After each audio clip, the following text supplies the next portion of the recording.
네, 우리 친구들 안녕하세요.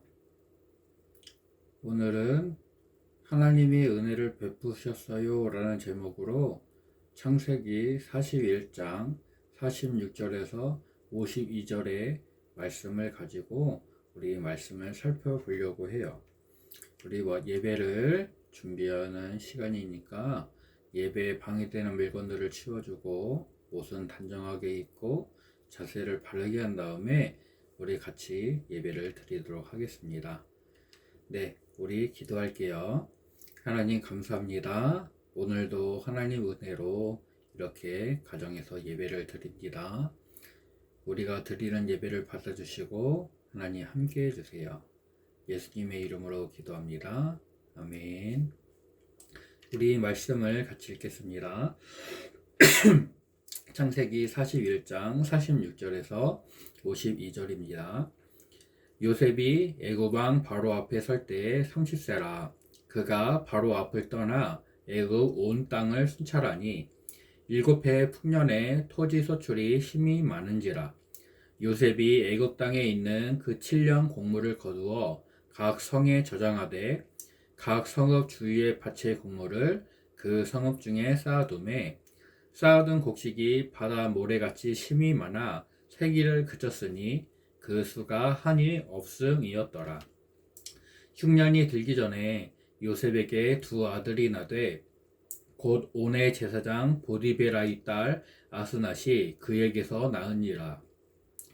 요셉이 그의 장남의 이름을 므낫세라 하였으니 하나님이 내게 내 모든 고난과 내 아버지의 온 집 일을 잊어버리게 하셨다 하미요, 차남의 이름을 에브라임이라 하였으니 하나님이 나를 내가 수고한 땅에서 번성하게 하셨다 함이었더라. 아멘. 네, 여러분, 설상가상이라는 말 아나요? 사자성어인데 설상가상, 그 뜻은 눈 위에 또 서리가 내린다는 뜻으로 어려운 일이 겹쳐서 생기거나 또는 환란이 거듭되는 것을 비유하는 말이에요. 우리나라 속담에 엎친 데 덮친 격이다 라는 속담이 있는데, 네, 그것과 비슷한 말이죠. 또 우리 친구들 점입가경이다 이런 말 들어본 적 있어요? 점입가경. 이 말은 가면 갈수록 경치가 더해진다는 뜻으로 일이 점점 더 재미있는 지경으로 돌아가는 것을 비유하는 말인데, 사실 우리들은 부정적인 의미로 많이 쓰죠. 점입가경이다. 저 사람이 하는 행동이 계속 도를 지나치는 것이 계속해서 된다라는 걸 말할 때, 저 사람 참 점입가경이다 라면서 좀 부정적인 의미로 사용을 합니다. 그리고 고진감래라는 말이 있어요. 혹시 고진감래 이런 말 들어본 적 있나요?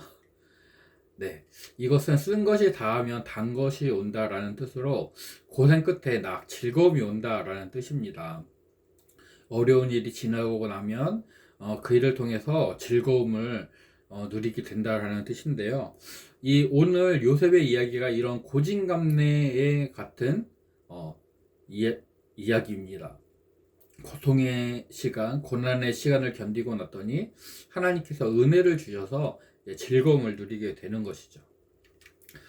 우리가 잘 아는 대로 요셉은 형들에 의해서 애굽의 노예로 팔려왔습니다. 그리고 보디르발 장군에게 팔려서 그 집에서 지내다가 또 모험을 받고 감옥에 갇혀요. 보디발의 아내가 요셉을 유혹했는데 요셉이 내가 하나님께 죄를 지을 수 없습니다 라고 했고, 보디발의 아내가 요셉이 자기를 추행하려고 했다 해서 이제 모험을 받고 옥에 갇힙니다. 근데 요셉이 옥에 갇혀서도 그가 맡은 일들을 열심히 했고, 그래서 인정을 받아요. 하나님이 함께 해서 은혜를 입어서 그가 많은 부분들을 맡아서 이제 관리를 합니다. 그 중에 술 맡은 관원장과 떡 맡은 관원장이 바로의 그 관원장들이 같이 옥에 갇혔었는데 두 사람이 꿈을 꿔요. 그리고 요셉이 그들의 꿈을 해석해주고 술 맡은 관원장한테 나는 억울하게 옥에 갇혔다. 당신이 복직을 하게 될 때 나를 기억해서 나를 풀어달라 라고 합니다. 근데 술 맡은 관원장이 실제로 요셉의 꿈의 해석대로 풀려나는데 요셉을 잊어버려요. 요셉을 잊어버리고 요셉이 2년간 더 감옥 생활을 합니다. 그리고 2년 후에 바로가 꿈을 꾸죠. 어, 마른 소들이 살찐소 7마리를 잡아먹고 마른 이삭 7개가 아주 풍성하게 익은 이삭 7개를 먹어버리는 그런 꿈을 꿔요. 그런데 아무도 그 꿈을 해석을 못해요. 그때 술 맡은 관원장이 바로요, 내가 2년 전에 이런 일이 있었는데 이 사람에게 한번 부탁을 해봅시다 해서 요셉을 추천을 해요. 그리고 요셉이 옥에서 나와서 바로 앞에 와 바로의 꿈을 듣고 그것을 해석을 합니다. 7년 동안 풍년이 있고 그 다음에 7년 동안 흉년이 있다. 이 흉년이 아주 심하니까 이것을 잘 준비를 해야 된다라고 조언을 해요. 바로는 너처럼 하나님의 지혜를 갖고 있는 사람이 없다. 그러니까 너를 애국의 총리로 임명을 할 테니까 풍년과 흉년을 잘 대비해라 라고 명령을 내리게 됩니다. 그리고 요셉이 30살에 애국의 총리가 되었고 흉년을 대비하기 위해서 애국 온 땅을 순찰했다고 말씀하고 있어요. 흉년 전에 7년간 풍년이 들었습니다. 이때 요셉은 애국 각 성마다 창고를 지어서 거둔 곡식들을 모두 보관을 했어요. 그리고 풍년 후에 7년 흉년이 들게 됩니다.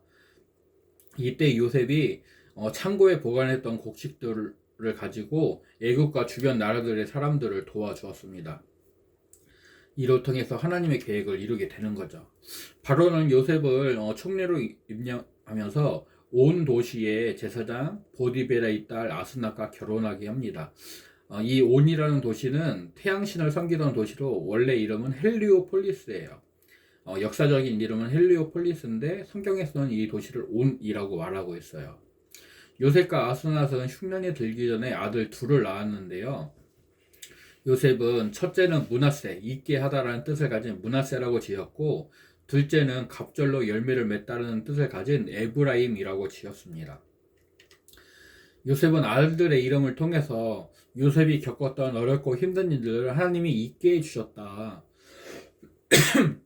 그래서 므낫세라고 했고 또 하나님의 은혜를 나한테 많이 주셔서 내가 애쓰고 수고했던 것들을 다 갚아주셨다.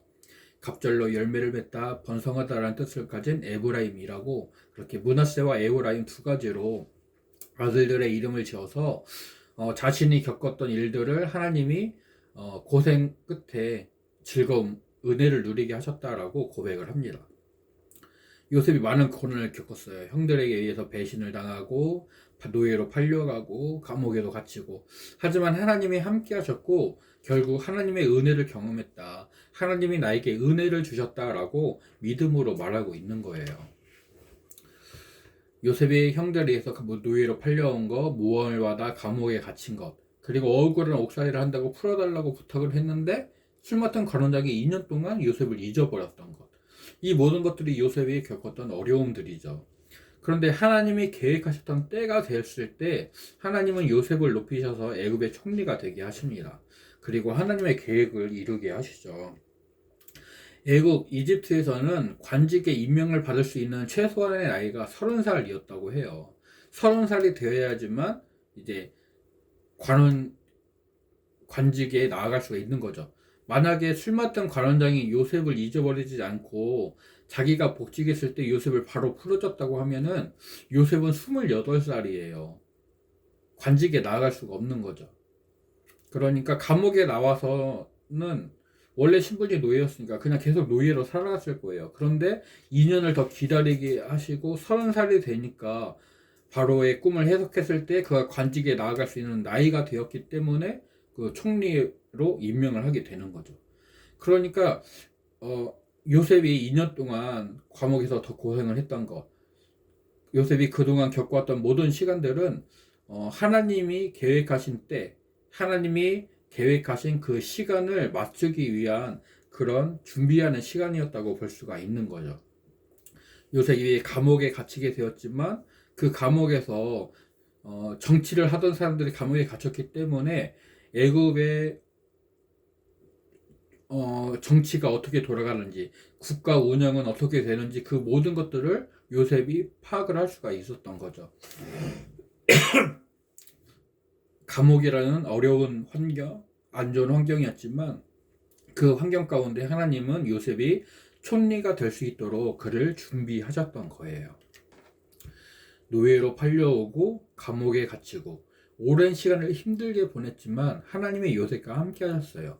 그리고 하나님이 계획하신 시간에 하나님이 계획하신 방법으로 요셉을 위해 일하고 계셨습니다. 또 요셉을 통해 하나님의 계획을 이루게 하셨고 하나님이 요셉에게 은혜를 많이 베풀어 주셨다고 요셉이 자신의 아들들 므낫세, 에브라임 두 이름을 통해서 내가 고생을 많이 했지만 하나님이 잊게 하시고 은혜를 주셨다라고 고백을 하고 있습니다. 하나님은 우리에게도 은혜를 많이 베풀어 주세요. 요셉과 함께 하시고 지켜주시고 인도하신 하나님께서 우리와도 함께 하시고 지켜주시고 우리의 삶을, 우리의 생활을 인도해 주십니다. 우리 친구들 혹시 속상하고 힘든 일을 겪은 적이 있나요? 우리는 그런 일을 겪을 때 하나님이 나를 사랑하시지 않는다 또는 하나님이 나를 모르신다, 모른 채 하신다 라고 생각을 해요. 목사님이 가끔 희준이랑 예주를 혼내게 돼요. 희준이랑 예주가 여러 가지 잘못들을 하게 되고 그럼 목사님이 화를 내거나 혼내키거나 하는데 그러면은 혼난 다음에 아이들이 조금 있다가 목사님한테 와서 물어봐요. 특히 예주가 아빠 나 사랑해? 아빠는 예주 사랑하지? 이렇게 물어봐요. 목사님이 예주를 혼내니까 사랑하지 않는 것처럼 느껴지는 거예요. 하지만 목사님은 예주를 사랑하거든요. 예주를 사랑하다 보니까 예주가 더 잘 되기를 바래서 예주가 건강한 아이로 자라기를 바래서 혼내기도 하는 건데 물론 그건 목사님의 생각이지만 네, 우리는 내가 싫어하는 일들을 겪게 될 때 나한테 왜 이런 일이 생기지? 하나님이 나 싫어하시는가 봐. 나는 아무것도 아닌가 봐. 이렇게 좀 부정적인 생각을 하게 될 때도 있어요. 하지만 그런 모든 것들은 하나님이 나를 만들어 가시려는 하나님의 계획이고 하나님의 섭리입니다. 하나님은 힘들고 어려운 순간에도 하나님을 믿고 의지하는 사람들을 꼭 지켜주세요. 그리고 끝까지 견딜 수 있도록 도와주세요. 나와 함께 하시면서 나를 지켜주시는 그리고 보호해주시는 하나님을 믿고 힘들고 어려운 일이 있어도 끝까지 견디게 하시는 하나님의 은혜를 풍성하게 누리는 우리 초등부 친구들이 되기를 소원하고 축복합니다. 요셉이 힘들고 어려운 시간을 겪었어요. 17살의 요셉이 노예로 팔려가게 됐고 30살에 총리가 됐거든요. 그러니까 노예로 팔려가고 보디발의 집에서 생활하다가 모함을 받고 감옥에 갇히고 또 술 맡은 관원장의 꿈을 해석해주고 2년을 더 기다리는 그 모든 시간들이 13년이 걸렸어요. 13년 동안 노예로 감옥의 죄수로 살아갔어요. 하지만 그 시간들이 지나고 나니까 하나님께서 애굽의 총리가 되게 하시고 하나님의 계획을 이루시죠.